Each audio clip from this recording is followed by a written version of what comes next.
Okay, good morning, everybody. Look at this full room for you. This is amazing. We're so excited. Welcome, everybody. Randy, welcome back. We missed you last week. Welcome to those of you who come every week. Welcome to our new friendly faces. We're so happy that you're here, and a very tremendous welcome to Elissa Felder, who we are so privileged to be able to hear from today. I know Elissa for many, many years. I actually worked in Camp Shoresh together with her way back when she was still the nurse in Camp Shoresh, and have had the privilege to really just see the incredible work that she does and is continuing to do for the Jewish world. She's really an amazing woman with a beautiful family. We had her son actually. Remember that? Yes. One summer live in our house when we are gone. So yes, we love the Felders, and we're so happy to have Elissa here. I'm not going to do your introduction. I'm going to let your story take it away. Do you mind if I stand up? And you can do whatever. I'm just going to adjust this so that our. Can everybody on Zoom here? Is that good? Yeah, we're good. Okay. Wow, this is so lovely. I feel like this is a family. We should break bread together or something. So. I'm not actually sure what you're expecting me to talk about, so I'll just talk. And I encourage you to ask questions as we go, or we can wait to the end. If you feel like there's a pressing question and it's relevant to the topic at hand, feel free to raise your hand and we can make it more interactive. This book is absolutely a labor of love. And I know you may have come to hear about death, but I'm here to reframe death as something that we dread and something that we're fearful of. There's a saying, I think it's something like, what you can name, you can tame. And so death is this, excuse the pun, something that's shrouded in mystery and becomes something that we're fearful of. So I'd like to reframe it. And the story that I'm wrapping around the information I'd like to impart on you is really a love story. I think the Jewish people are a love story, and our lives are love stories. And when we lose the people that we love, we grieve. And it's a commensurate, or it's somehow intertwined with the love that we have for each other, the grief that we experience when we lose people.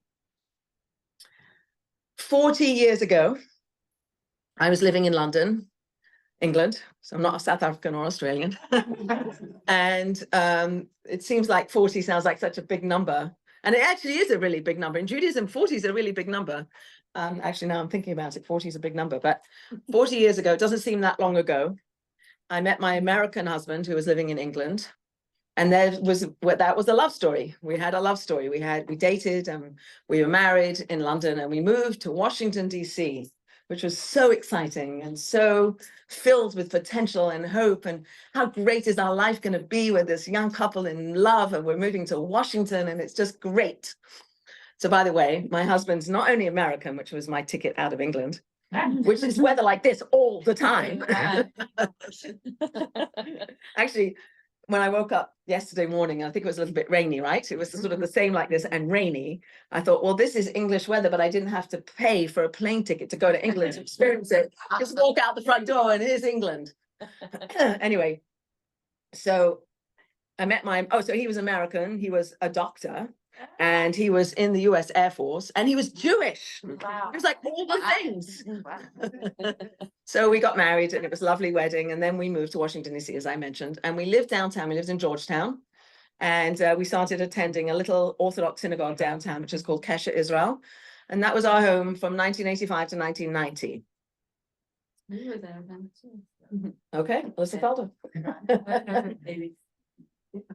A couple of years earlier. Go on, sorry. So we were a young couple. We wanted to have a family. That was a little bit of a struggle to start our family. And we were blessed, after a few years of infertility, we were blessed with a little baby boy. And he was born immediately. It was known that he had a lot of issues, heart defects and kidneys and this and that, and who knew. My husband was in the medical field. I was a nurse. I had trained as a nurse at Georgetown, so I was a nurse. And this reality of having a baby with major issues was a new world. Again, all happened at Kesher. So we were part of that community. After a few months, it became apparent, and this was 1989, so the diagnostic testing was not so advanced as it is now, and they couldn't really diagnose him. So it was time for open heart surgery. We're going to go in, we're going to fix him, he's going to be great, it's going to be awesome. And so we took Sam to Children's Hospital for open heart surgery, where we were expecting a fix or some steps along the way towards a fix. So we're waiting in the waiting room, and we're waiting in the waiting room, and we're waiting in the waiting room, and waiting and waiting and waiting. And the doctor comes out to tell us that the heart that he was presented with when he opened up Sam was not the heart that he anticipated. And he was going to try this, he was going to try that. It's like, said to the doctor, like, is Sam still alive? I don't even know where that question comes from. Like, you're telling us all these different things, you're going to try to do this, and he didn't answer the question. And that realization that Sam had died on the operating table. And how's this doctor going to tell this couple that their baby isn't coming out? And in his silence was the recognition that this was the reality and that Sam had died on the table. Mm-hmm. So I was 26 years old and I never really experienced death, and certainly not like that, and certainly not as personal as that. And it was such a, like, literally hitting a brick wall type of an experience that I don't wish on anybody. And we experienced it in all of its emotional trauma. And I didn't have any wisdom from our Jewish tradition to know anything about death. I was completely ignorant about that. You know, you learn about the holidays and you learn about Shabbos and you learn about all these things, but nobody was talking about what happens when you die. And I really wanted to know what happened to Sam. Where did he go? I had taken care of him, and admittedly it was 4.5 months, and 4.5 months might not seem like a lot of time, but it was a lot of time in the intentions and hopes and dreams and future anticipation and all the things. He made us into parents, all the things. And then where do you go? You know, when your kids go, perhaps some of you are blessed with children, and your child goes away, and you want to know, where are they? Are they warm enough? Are they fed? Are they comfortable? You know, you protect your children. You want to make sure that they're doing well and that they're happy and they're fed and they're cared for and all the things. And when Sam died, I didn't know what happened to him. And I wanted to continue my maternal instincts into the next world, and I didn't know anything. So here I am 35 years later, literally 35 years later. He died in 1989, and here we are turning into 2024, 25. So we just had his yahrzeit. It was 35th yahrzeit. And I'm in a different place.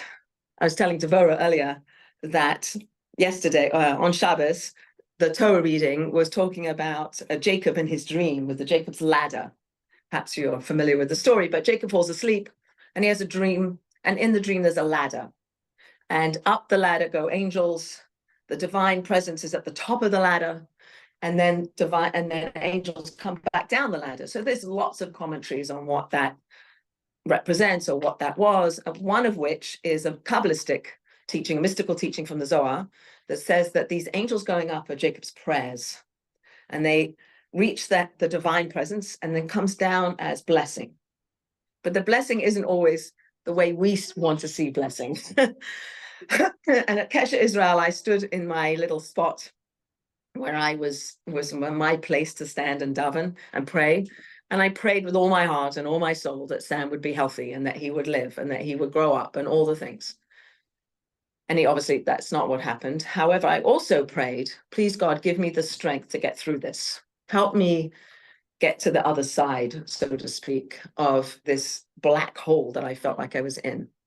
And I could safely say 35 years later that God did give me the strength. And here I am 35 years later talking about that experience so that it can bring knowledge to other people, and it can perhaps bring comfort to other people, and a greater awareness of what Judaism has to say about this topic that is, quote, shrouded in mystery. So that's become a bit of my mission since Sam. But it took a long time. It took a very long time to heal, to recognize that I still had my life to live as much as I wished that it was me and not Sam that died. that I was still alive, my husband was still alive, and please God, we'd be blessed with other children. So here's a nice God wink story. There's a teacher in Jerusalem called Sari Yocheved Rigler. She wrote a book called God Winked, which is a beautiful book about seeing God in our lives. And when Sam died, I felt, why am I such a bad person that this was our reality? Was I being punished? Like, there's a lot of existential theological questions you ask. Perhaps we're all asking those questions on different levels. But here's a God wink story. So Sam died on the second day of the month of Cheshvan, which is the month we just left. We're now in the month of Kislev, which is Hanukkah. But he died on the second day of the month of Cheshvan. And as I had mentioned, we had a little bit of infertility, and we didn't know, could we have more children? We didn't even know if we'd be blessed with more children. And actually, Ellen here was working with my husband at the Hebrew home up here in Rockville, right? Isn't the Hebrew home here in Rockville? Yeah. Right, so my husband used to work here, right here, right next door. Who knew? So my husband was a family doctor, and he was working in the Hebrew home. And somebody approached him after Sam died and said that they had a relative who was in college, 18 years old, pregnant, didn't want to have an abortion. Is your wife, and are you and your wife interested in adoption? Oh, wow. So to make a very long story short, we adopted that baby, and she was born exactly 1 year later on the second day of Cheshvan, on Sam's yahrzeit. So in the morning, we put a headstone on our son's grave, and then we drove to Virginia to meet our new daughter who had been born that same day. So that's a God wink story, right? It's interesting. I'm just going to tie in a little bit more Torah. Next week's Torah portion, we have Jacob again, Jacob's ladder with this very famous story. And the next famous story that happens is Jacob struggling with the angel. Perhaps you're familiar with that story. But anyway, there's a sentence in that parsha, in that Torah portion, that speaks about Jacob feeling alone. That when we're in a dark place, as I experienced, and perhaps other people do also, in that dark place, you feel very alone. Even if you have a lot of people and you're sitting Shiva, and people come to your home and they sit with you, and you feel comforted by the people who come, and you do feel comforted by the people who come, and you do feel like they're bearing witness to your story, and you do feel sustained by the love that comes back to the love theme, the love of the Jewish people that want to embrace you and help you through your darkness. And there's a sense of aloneness. And the grief I was feeling was very different than the grief my husband was feeling. And in that recognition was a releasing of expectations, which I think was a good thing. You do you, I'll do me. We'll do this together, but we'll do it separately because you're you and I'm me, right? I'm going to go to groups, and I'm going to go to therapy, and I'm going to go to massage, and I'm going to do all the things I need to do. But my husband had to do it his way, which was not that. My way was different than his way. So in that recognition, there's an aloneness. And yet I also would have come to recognize that even when we feel so alone, we're never really alone, because the divine presence knows, and the divine godliness, the God Almighty, is with us and cries with us and is holding us. And there is a relationship that we continue to have with God that is always. God is with us always. And we just have to recognize that. So when God winked at us and said, here's a child born on your son's yahrzeit, that to me was a God wink. During Shiva, a couple of my friends came over to me, one friend in particular. She came over to me, young woman, like we were young people, we were in our 20s. And this was a shock, I believe, and I write a little bit about it in the book, that rippled through the Kesher Israel community and beyond, family and friends. But the Kesher community had known Sam for that 5 months, and then he died. And it's almost like, well, if that can happen to the Felders, it can happen to anybody, you know? So I think I do know that there was quite a lot of personal impact that Sam had on other people. So this young woman comes to me and she said, I want to tell you that I collected a group of women and we prepared Sam for burial. And I was like, well, what? Right. What did you do? What did you do? We prepared Sam for burial. And I said, well, so I didn't know anything about it. I never heard the word Chevra Kadisha. Maybe I had heard the word Chevra Kadisha, which is the burial society, the holy people that take care of Jewish deceased before they're buried. But I didn't know anything about it. And here was my friend who knew us and knew Sam in life. And now she was the one that collected women from the Kesher community to lovingly take care of Sam before burial. And I wanted to know about that, right? Kid goes to Italy, what's happening in Italy? What food are they eating? What did you do? How did you take care of it? So I don't actually know if I processed what she was telling me, but it really comforted me to know that she was in that space. I'll tell you another Godwink story. A few years ago, my father died. And I've lived in America for 40 years. I don't know that many people in England, truth is. So I went back to England for my father's funeral, and we were assembled at the cemetery, and this man comes up to me and he says, he was like the cemetery worker, Chevra Kadisha person. He was like a rabbi person, all dressed in black, and he was the one that was going to help, quote unquote, orchestrate our funeral. And he comes over to me and says, do you remember me? Right. So I'm looking at him. It's like, no, sorry. And he says, I'm so-and-so, so-and-so. And I was like, really? So it was somebody I knew from my youth group growing up. Oh. I grew up in South London. Like, there aren't any religious Jews in South London. Yeah.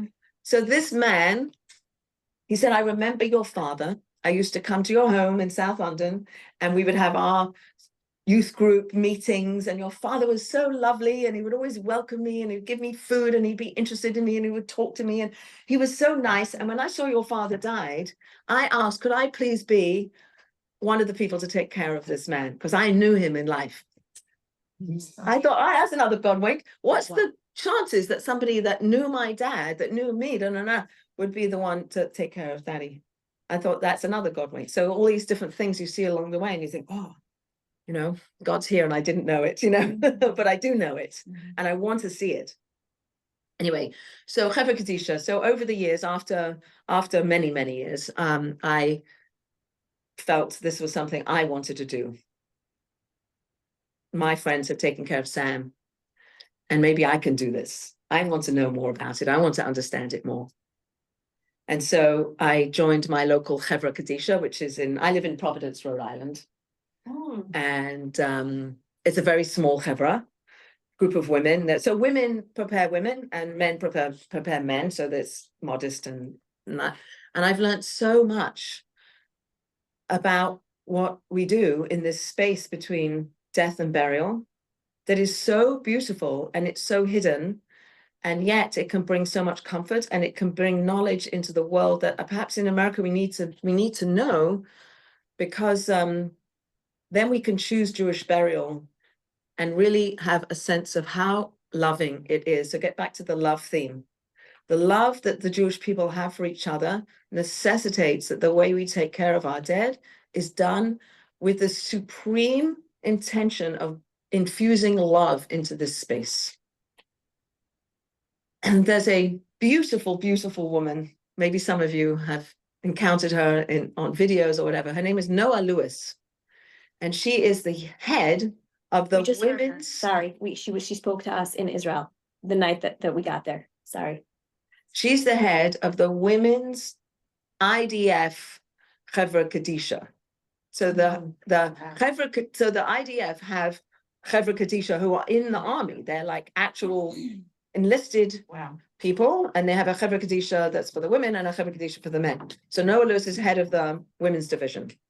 So she was telling us that a bunch of Chevra Kadisha women, she was telling us that when she, after October 7th, was taking care of the Jewish people, taking care of the people who had been massacred, that she felt she wanted to come, maybe she told you this, that she wanted to come into this place with the commensurate amount of love opposite to the amount of evil and hatred that had been perpetrated against these poor people. And she was coming with even more intention of love to so to speak, negate and bring this woman to burial with love. So thank God, most times we don't have those situations, but we do want to bring love into this space. So with your permission, I'd like to just share a little bit about what Hefer Kadisha does, because it's unknown. And I think that it could be comforting to hear about some of these teachings. I just ask a question. Please. Is that done in all aspects of Judaism, or is that more? That's a really good question. Thank you for asking that question. So a kosher burial, and again, a kosher burial necessitates the Hefer Kadisha being involved. So Buried in a Jewish. if you're being buried in a Jewish cemetery, and again, I don't know, actually, it's all cemetery specific. In Rhode Island, I don't really know here, but in Rhode Island, to be buried in our Jewish cemetery requires the services of the Hefer Kadisha. So most families don't know that we're going in. They have no idea, but it's a requirement of the cemetery. So if you're going to the funeral home and they have a whole checklist of things that you can pay for, and you see Hefer Kadisha services and you don't know what it is, you might not choose it. So feel like maybe let's talk about what it is so you can choose it. Yes. Right. I actually know it's not in all, unfortunately, it's not. It would be nice if, but it's Uh-huh. not in all. Because I know in Baltimore, there's a cemetery, and I specifically asked when a grandparent of mine passed away, did he have a Hefer Kadisha? And or it was, he, you know, prepared in this way. A Tahara, thank you. And so they said that, yes, they had noticed, I guess, in the obituary that he actually had grandchildren with Jewish Orthodox names. And so they said when they see that, they always do the Tahara, Oh, very but nice. otherwise it does need to be asked Right. for. Okay. So it might be cemetery specific how that goes. Is it temple specific too, like the synagogue? Not some temples have Hefer Kadisha, so then, but not all temples do. Okay. So again, it would be something if you felt like this is important for your loved ones or for you to make sure that it's done. You might have to make sure it's done. I think you might work with the cemetery to make sure that it's done. Okay. Have that Okay. feeling. Okay. Man, Yeah. So sorry. please. One more question. So course. is it the same thing as I know in some parts of the Jewish religion? Yeah. When somebody dies, you have to stay with the Okay. So we'll person. talk Is about that that. the same thing as the preparing? Okay, that's a good question. So let's go back. In order to understand death, you have to understand life. What's life? What's life? Here we have a little 3-month-old baby here. What's life? Life is a coupling of a spiritual, holy, God-given soul, divine, spiritual, infinite, eternal, with a physical, organic body, a miraculous coupling of body and soul. That is who we all are. So our soul is breathed into us. The word for the commonly known word for our soul is a neshama, which comes from the root word neshima, which means breath. The idea being, and again, we use anthropomorphic terms to understand spiritual things. So just bear with me that in the inadequacy of our language to describe what's happening, right? We have to use these terms, but they're limited. So I'm using anthropomorphic terms. God is, so to speak, breathing into us a neshama, our soul. Neshima, breath, soul is being breathed into us. It's animating us. It's a bright, shining light that God infuses our body with. And the mystical teachings is that it emanates out through our eyes and through our hands. And it surrounds us and it cleanses us and it animates us. And it's the part of us that thinks and loves and has ideas and hopes and dreams and all the things that are transcendent and spiritual is part of our makeup in life. And it happens at conception. And when you're born, it's like a locking in. It's a locking in. It takes a little bit for that to lock in soul and body together. Death in Jewish teachings is a separation of the two parts of who we are. So we, again, body, soul, in birth and life is coming together. And then death is a separation of the two. So the soul, again, breath of God, spiritual, eternal, infinite, never ends, continues. Rabbi Nachman of Breslov says that death is a shedding of the garment that is the body. You take the coat off, bless you. You take the coat off for a new life, a new reality. And there's a very seminal book called The Bridge of Life. Some of the teachings about life and death are in this book called The Bridge of Life. And he gives a parable of twins in utero. So there are these two twins in utero, and they're living their lovely life, and it's nice and it's warm and it's comforting and it's sustaining. It's the right temperature. You've got all the food you need. You've got cushioning. It's like sublime life to be a baby in utero. But you've got, so this is his analogy. You have twins in utero and they're talking to each other. So one says to the other one, like, this is the only existence we're ever going to have. And the other one says, no, it's going to be different. There's another world beyond the womb that we live in. And when we exit this world, this womb, this whatever, I don't know what language, right? This reality where we're living, see these legs, we're going to be able to stand up, and see these eyes, we're going to be able to see. And you see these ears, we're going to be able to hear, goes through the whole body. Like we're going to be able to see oceans and bright blue sky and sun, and we're able to walk, and we're going to run, and we're going to, all the things, right? And the other one's like, are you kidding me? This is all there is. So then birth happens, and the believing son, the one who believes in the next iteration of living, gets born and starts crying, right? By the way, humans are the only babies that cry. In case you didn't know that. I think that's kind of interesting. And I'll come back to that in a second. So the believing one gets born, and everybody's mazel tov, yay, hooray, hooray. And the other one's going, well, what happened to you? What happened to you? Now, left back in the womb to be born. But the idea is, we don't imagine there's another world beyond this one. We're like, which twin are we? Are we open to the possibility that this is like that womb, and that we will one day exit this and we will enter into a different reality, the afterlife? There's something that happens after this life. And that twin analogy is helping us perhaps have a way to think about the fact that we're like going to be born into the next world. So they say death. Now we have end-of-life doulas. I don't know if you know that, but a doula notoriously is somebody who helps you birth a baby. So we have end-of-life doulas using this teaching that we're going to be born into another world. So we're helping people transition to another reality. They don't end, they continue on. This idea of babies crying is another lovely teaching.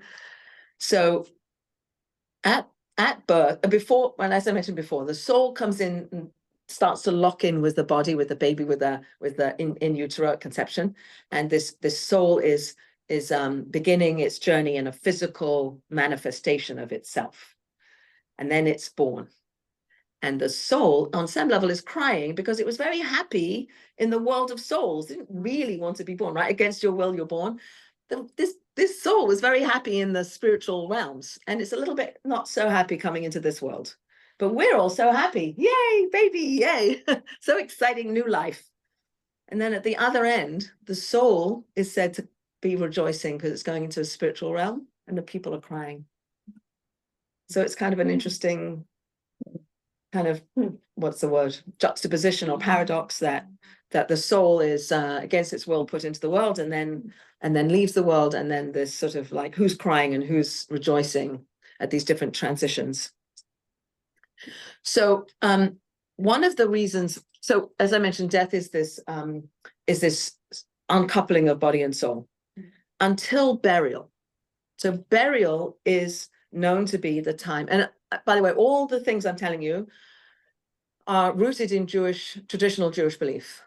And a lot of this I've learned through a teacher in Jerusalem. Her name is Rebbetzin Yehudis Golshevsky, and she is helping the Chavik Kadisha women that I'm associated with to learn this stuff through a book, Kabbalistic book, a mystical book called the Ma'avaya book. So just to give you a context, I'm not making any of this up. This is like, I'm just sharing what I know, right? So the soul and the body are in intimate contact with each other, right? We who are alive, we have this nice kind of relationship between our body and soul. So when the soul leaves, it wants to know what's happening to its body. It's very aware, on some level, has an awareness of what's happening to its body, which is why your question, Elissa, is it 1S or 2S? So that's one of the reasons given, everything's one of the reasons given why we guard or we accompany the dead, because the soul is aware. And we're saying, we want to be with you. We want to escort you. You know, when you have guests at your home, you see them to the door and you see them out a little bit. We're escorting the person who's left this world. We're escorting them in their journey. We're helping them onto the train for the next leg of their lives. So we sit with them and we accompany them and we say psalms traditionally, and we make sure that they're covered with a sheet and that there's a candle and all the things we do, because there's a vacuum. The body is now, the soul isn't in the body anymore, which is one of the reasons why we close the eyes of the dead, because there's nothing coming from the inside out anymore. That's why we close the eyes of the dead. One of the reasons given why we close the eyes, because there's nothing coming out from the soul isn't emanating out through the eyes anymore. So we are aware that the soul and body combination is here. Yes. Quick question, I'm sorry. Yes. Close the eyes because the soul isn't there. Are you worried something else is going to come out? No, it's just a recognition that there's nothing coming out anymore. Okay. And I heard another teaching, which I think is really powerful, that the soul needs to be seeing into the next world and not seeing into this world anymore. We're done with this world, this body, and that's why we put the feet towards the door. I don't know if you know that, but there's a tradition to have the feet of a deceased person, when you lay them, that their feet should be facing the door. And one of the reasons why we do that is because they're done walking in the world, right? But the head is the most important part of who we are. It's where our thoughts are. It's where all the things are. What makes us human is in our heads. The head is the most highest part of who we are. And we're very, very, very respectful of the whole body, but especially the head. So the feet face the door because we're done with that. However, I just add here, this seems relevant to add in here that we who are still alive are the feet for the person who has deceased. We continue to live with that person in mind. We're the feet. They say the children are the feet of the parents. But I would say I'm the feet for Sam, or I'm the feet for all the loved people, the people I love who are no longer in this world. I continue to be the feet for them. I continue to be in relationship to them. I continue to affect their afterlife by who I am, and what I do in this world affects them.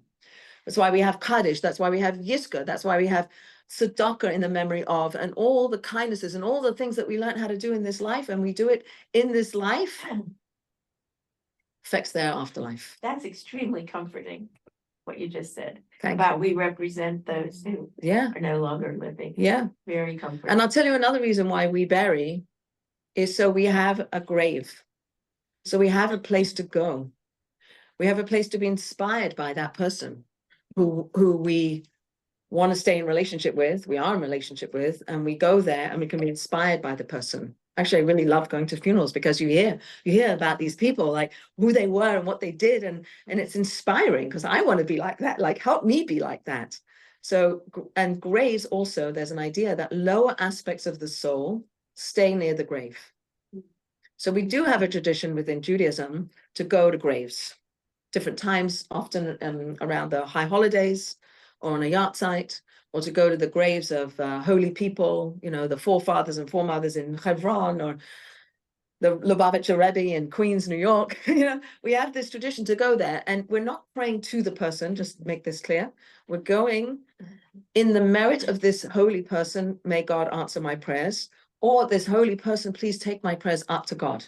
Be a advocate for me on high. You just said something level of souls. I just didn't. Right, there's different levels of souls. I don't know that I have time to go into that. You said levels. Is that the word you used? Right. So we have, the Oh, idea is that the soul has 5 levels. Okay. And the lowest level is the nefesh, which is the sort of more animal side of us, and we have a ruach, which is like our breath, Okay. and then we have a neshama. I don't really have time for that. It did help what you just said. Okay, okay. Did you have a question? Would you have a question? I've got so many, but I'll try. I know. How many, so there's lots of very holy people, and then there's more like Regular people. Yeah, people like us. absolutely. And how many generations Yes. do they have merit and can, like, people forget to, like, there's only so many Yes. graves you can visit. That's true. Or anybody That's does true. visit. I'm not sure what the questions. Like, how long do people get recognized, or do other people inspire their souls, or when there's nobody else left to visit Right. them, Right. is that the end? I think, again, I'm just a mere mortal, so I'm just gonna answer from my perspective, but I wonder if it isn't, and you probably should ask your local Orthodox rabbi, but I think that all of us put a ripple in the world. I mean, Sam was 4.5 months old. What kind of ripple did he put into the world? But I think he put a big ripple. And then I'm affected, and now my children lived in the shadow of death, quote unquote. And then, so even if you don't remember Elissa Felder from 2025, I've affected the trajectory of my family. So maybe like that, perhaps. And then maybe people, you go and find your graves in Europe, and you find out more. I don't know. Yeah, but now it's going to be different, isn't it? Because we can write down things and video things, and maybe in 100 Someone years told they us can on Friday that there's a new thing to put like QR codes on graves. Wow. So you could actually like look learn up about the that per- yeah, person. Yeah. Unbelievable. Yeah, Well, not dissimilar from what they have at the Novocaine site. right, but I never That's saw right. it on graves. That's right. Okay, so I would like to speak for another maybe 5 minutes, and then we can talk some more. I see that you're all interested in this, but yes, please. No, I just want to add to Gail's point, even the simple fact that people name their children after that Right. person years to come, you Right. have to visit the grave. That's a really. You're doing that And by it's name. very true. I love that. And the Good point. name is related to your neshama. Right. Okay, so I just want to because I guess I've spoken for a while already, but what the Chevra Kadisha do is love. We love our Jewish people, and we love this woman that's in our care. And when we wash, the first thing we do is we come in and we say, we are here, and we talk to the person in our care. We talk to them. We use their name over and over again. We are here, and the mystical teachings say that the soul is comforted by our presence there. They're comforted to know that we're there. And we start to wash the body. We take up the dirt off, or fingernails, or anything, so that how you came into the world is how you leave the world, right? So you're clean, and that the soul is somehow the physical dirt on a body holds the soul back. So as you're cleaning off the dirt, it allows the soul to be released. And then we do what's called a tahara, which is essentially immersing the body in a mikveh. So mikveh, perhaps you're familiar with mikveh, is a natural body of water. It's water, and some funeral homes actually have a mikveh, others don't, and we have other ways of simulating a mikveh-like experience. But the idea is water. We use water that actually was even before creation. If you go and look in the book of Genesis, the beginning of creation there was water, and God was hovering over the surface of the water. Water is primordial. It's cleansing. It's related to kindness. It's related to Torah. It's related to knowledge of God. It's got so many things. One second. Rainwater, I wonder. Water, just water. There's no new water. All the water that's in the world is just a different manifestation of the first waters. Rainwater. It depends on the funeral home. We just, for now, this purpose of this conversation is water. Some funeral homes have mikveh water, actual rainwater, mikveh water. Some don't.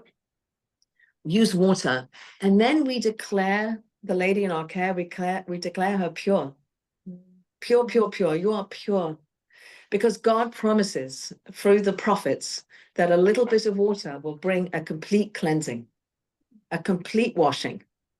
And so, and we say, you are clean, you are clean, you are clean.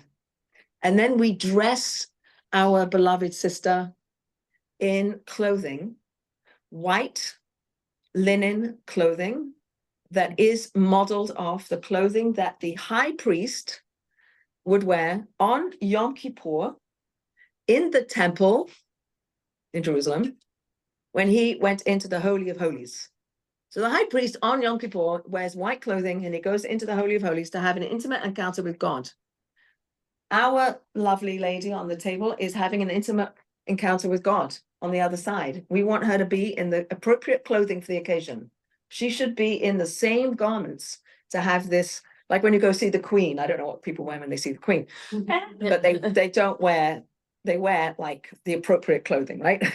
The appropriate clothing to have this audience with God, to go into the next world, is this white garments that are modeled off the high priest. And that's what we dress our deceased in.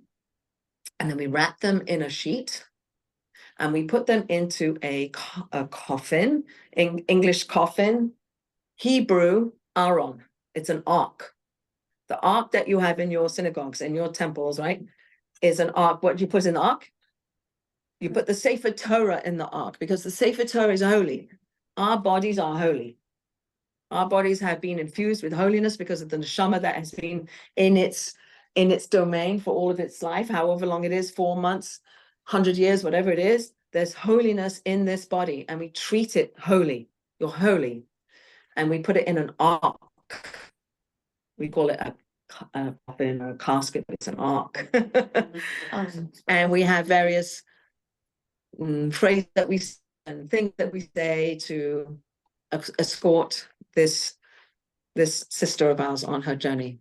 But I think there's something very powerful about that. And I'll tell you one last thing, but we can keep talking. I don't want to be the one only talking, but I just want to tell you one thing. So it says in the mystical tradition, and maybe not only there, that it's meritorious to be buried in Israel. That the land of Israel itself has a purification, atoning properties. There's something special about the actual physical land. And so people get shipped to Israel for burial, but not everybody, right? A lot of people are buried outside of Israel, including Sam, my mother, my father, whatever. So what did the Chevra Kedisha do? They bring Israel to you, to the dead. We put sand from Israel. Then we have little packets of sand, and we put that on your body. We put it on your eyes, because maybe your eyes didn't see all nice things all the time. And we put it on your heart. The places that we want to bring Israel to, we put that on the deceased's body. We're bringing Israel to you because you're not being buried in Israel. We'll bring it to you. I think it's so beautiful. So beautiful. Beautiful. And I'll tell you another thing. The last garment we put on is a gartel, is a belt. So in Rhode Island, and there's different traditions and different customs in different places. So I'm just telling you what we do in Rhode Island. We take the belt and this is actually also very beautiful, that in order to get the belt around, you have to sort of put your arms around this lady and then pick her up a little bit so you can put the garter underneath. So there's this last hug. And then you bring the belt and then we twist it 13 times. So 13 is the number of God's attributes of kindness.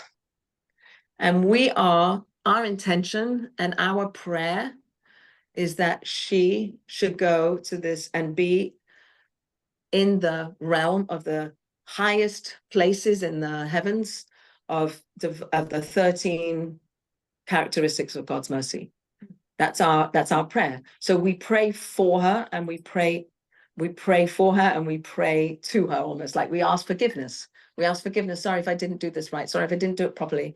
Like I did my best, like there's this conversation, not really, but it feels like a conversation in that room. So, and then we plant our bodies in the ground. So this is really not so well known why it's so important to be buried. It's so important to be buried so that we are ready for the next phase. After the Messiah comes, we are promised there will be a resurrection of the dead. That the body and soul that we have so carefully taken care of, will be purified, and they will come back together and bask in divine light for all eternity. So this is the traditional Jewish belief. We're born, we have our lives, the soul and body separate for the future where they will come back together. So death is a temporary separation of living, of the body and the soul, and temporary separation of the living from the dead. There is promise to us that we will come back and be reunited for all eternity. So we're preparing people not for death, we're preparing people for life. We're preparing them for the future life. This is not the end. It's just a stop on the way. It's just a transition to the next phase until the next phase. When I understood that, it changed. It was a complete reframe. Sam's gone, but he's not really gone. He's in another realm, which is a veil, which is just like a little bit, like, and I'm going to get there. I'm going to see him again. And so fine, you do you, I'll do me. And then one day we'll see each other again. That to me was supremely comforting, even though I wanted him alive now. And I think that that's something that isn't so well known, that we have that traditional, foundational Jewish belief that there will be a resurrection of the dead, and that is what we're preparing people for. We're preparing people for the future. Yes. I just want to say, in Israel, it's different for people who don't know. In Israel, there are no coffins, and the Right. body is wrapped in a shroud. Right. Both Well, my parents- we wrap in shrouds. We do wrap in shrouds. But you said though that you put clothing on them. I know that. That they do. They put clothing on, for sure. They put tafrechim. And then They we put put them in the. yeah, but after there's The clothing before they're wrapped in the sheet. The sheet, that's the thing you see. And then The person is already dressed in there, because that's the same. It's the same. They just don't use the coffins. Although I have to tell you, post October 7th, everybody's being buried in a coffin because they don't have whole bodies. yeah. So they don't want to. They don't want the families to know who's who. So everybody's being buried in a coffin right now. You said they use clothes and a shroud. Yes. No. The shrouds are the Linen. clothing and a sheet. From the war. You're wrapped in a sheet. But they don't There's have people that are No. dying from this. Yeah. From the war. Right. No. Right. But now she's saying because of October 7th. They're using coffins, right? And I was very interested. But they're plain pine boxes. They're not mahogany pianos. Said about the head because. Yeah. Just From guys. for men's also women. Is the process basically the same Yes. for men and women? Yes. Yes. The clothing is slightly different. And again, it's custom community. We have a community of Chevra Kadisha women that I'm a part of. And so I'm learning what they do in Minnesota and what they do in Australia and what they do in Europe and what they do in Venice and and it's essentially all the same, which is crazy if you think about it. And the clothing that we're dressed in now started at the end of the Second Temple times, when Rabbi Gamliel was aware that people were getting, like, the rich people were being buried in fancy clothing and the poor couldn't keep up. And so they would abandon their dead. So he said, no, we have to equalize this, and we're gonna do it this way. And that's how it's been since Second Temple times. Amazing. Yeah. I have a question. No, sorry, this lady first. Okay, and I don't know if this is a California tradition, because I was living in California when funerals I went to, is at the temple that I belong to in California, how do you say the term? Chevra Kadisha. Chevra. Hala. They would stay with the body. Yes. Until the body was buried. Yes, And that's so what we're they talking about. Still, okay, that's what so. Again, it's Chevra specific, or it's, again, if the family knows to ask for it, then you can have it. Sometimes in some communities, it's just part of what we do. There's variations on that, but we're talking sort of ideally, if you had your ideal situation. And that's why they bury people ASAP. In Israel, you could die in the morning and be buried in the afternoon, right? Or you could die in the afternoon and be buried at 11 o'clock at night. We're not waiting, a week or two. Yes. Do we use a talit for women too, or just No. men? Right. So no talits for women at all. Although there's different customs in Israel. In Israel, actually, they put the talit on. I know in Jerusalem, they put the talit on to get to the grave, and then they put the person in the grave, they take the tali off. So there's different traditions about that.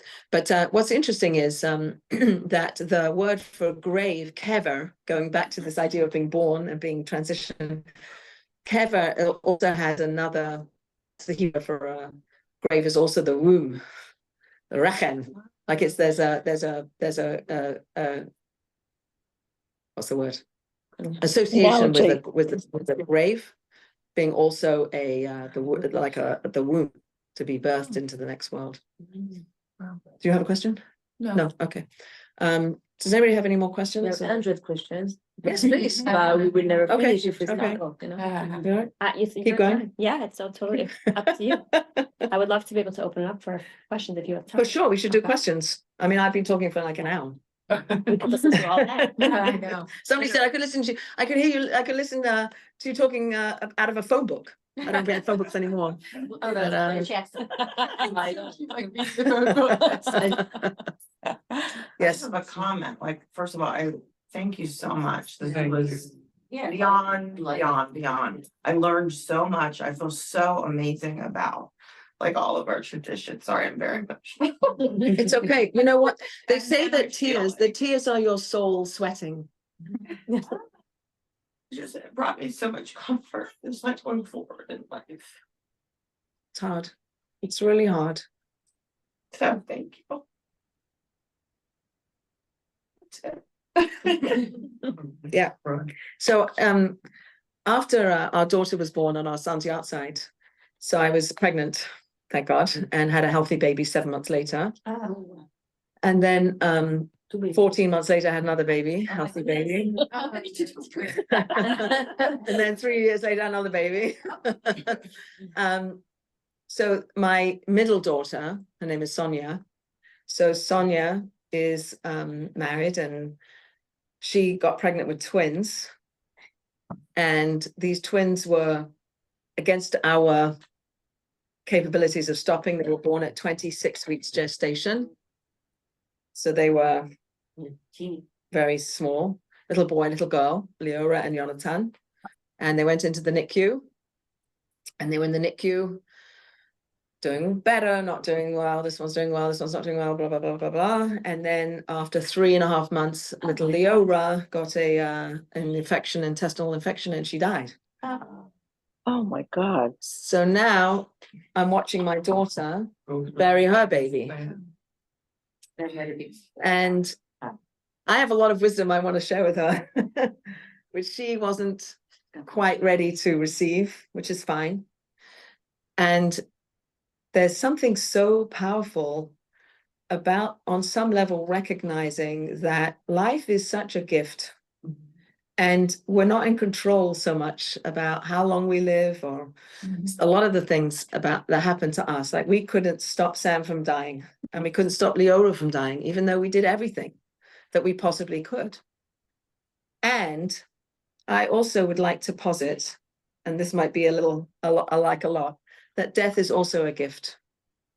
Because in the process of understanding what happens when we die, and understanding that it's for the future, that when Adam and Eve ate from the tree of knowledge of good and evil, before they ate from that tree, there was no death in the world.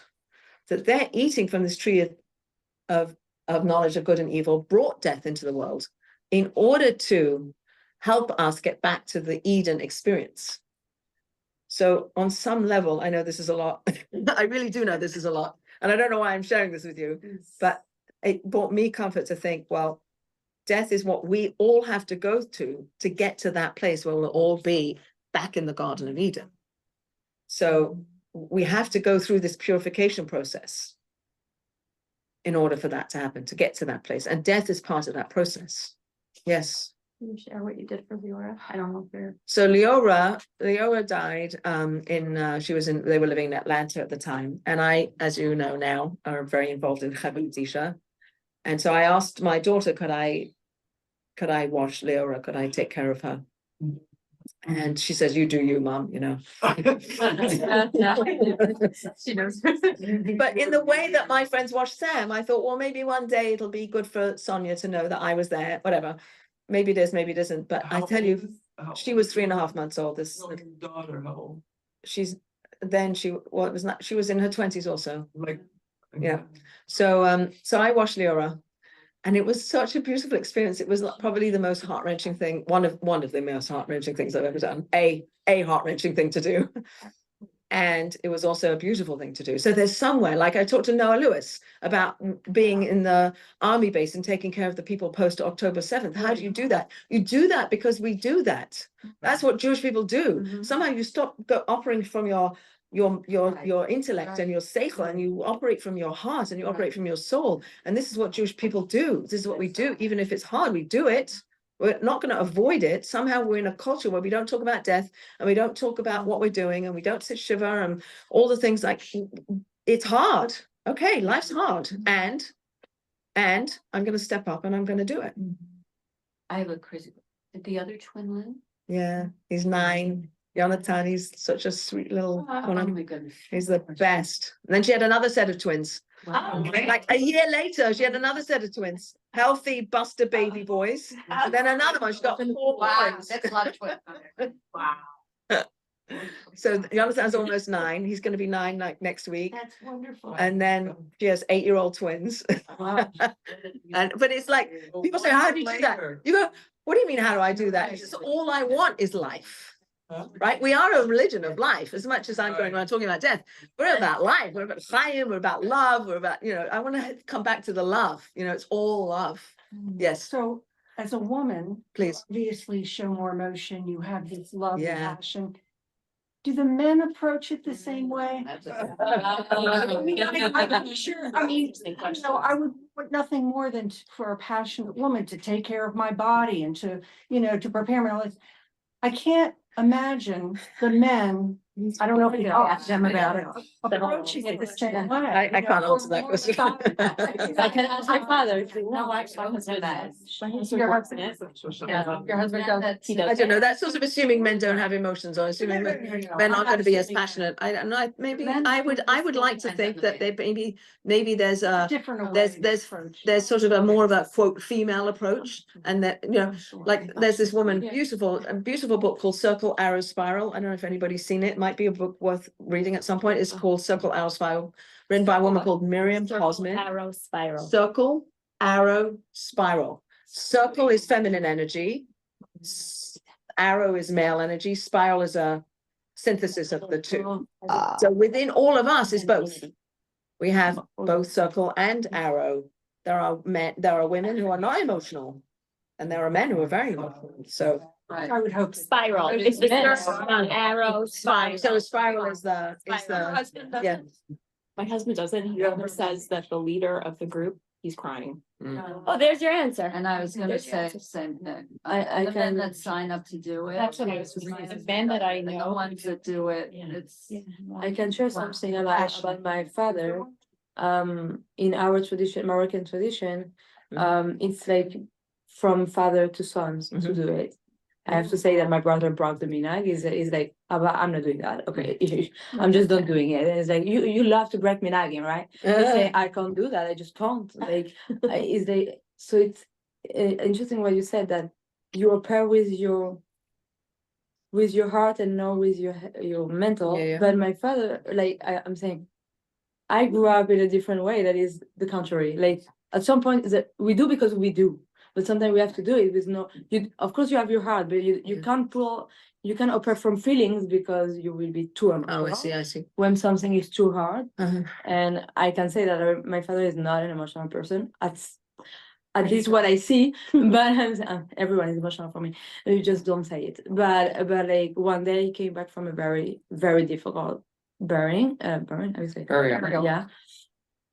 And he was white, and he was sitting in the stairs for hours, and he didn't speak for hours. Yeah. And he was like, Right. I can't just don't tell you what I saw. Right. And he was finding someone after days, and he's like, and Right. babies also, and he's like, I just can't. Right. I don't have what to say, but we do it because we have to do it. Right. And I remember, like I want to thank you because it's breaking a little bit of the taboo. Not everyone have a taboo about like Chevra Kadisha, but a lot of people, yes. And I know that when we was cleaning the bookshop for Pesach, there was one book, a little book that was handmade with tape and, and I was always like, can I look at this book? What is this book? Is like, this book you don't open it. And I'm like, why not? He's like, this is things that you don't need to know. What is it? And it was all about learning about Kadisha. I'm like, but I just want to know, why not? One day when I was bigger, I just opened it and just read all of it. And it just feel very, what you're saying, that is part of life. So here's another And thing.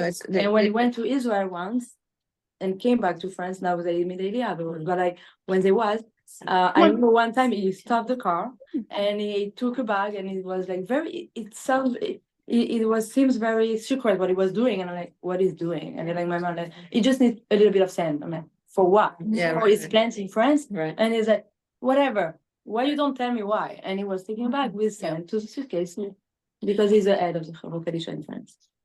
So I would say a couple of things about, thank you for sharing all of that, that the Chavot Kadisha are enjoined to always feel that they never get used to doing what they're doing. It should always be a jarring experience, that it always should affect us, affect the Chavot Kadisha in a powerful way that we do teshuvah, that we it's like when you go to a funeral and you like want to be a better person and you want to fix your ways, that's what should come from being on the Chavot Kadisha. And that what's the other thing you said?